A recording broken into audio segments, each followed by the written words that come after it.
salam yazan, ellerine salam olsun.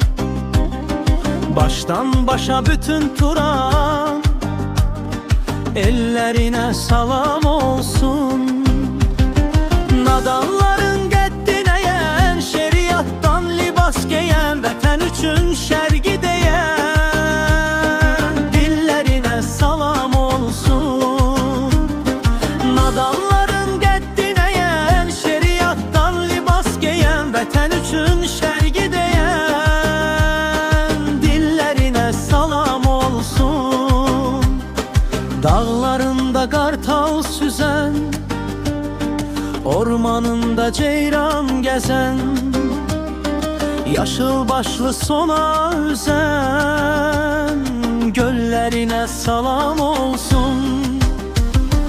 Yamaçların xəfif mehli, ilham alsın sözün əhli, gülşənində şehli şehli, güllerine salam olsun. Yamaçların xəfif mehli, ilham alsın sözün əhli, gülşənində şehli şehli, güllerine salam olsun.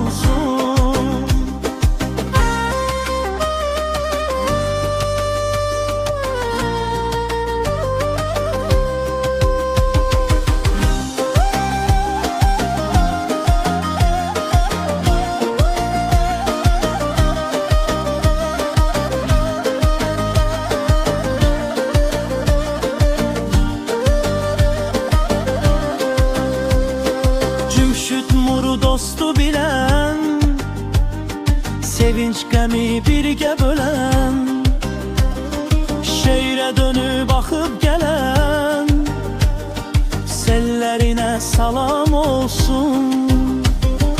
Nadanların qəddinə yen, şeriattan libas giyen, vətən üçün şərgi deyən, dillerine salam olsun. Nadanların şərgi deyən, güllerine salam olsun, güllerine salam olsun.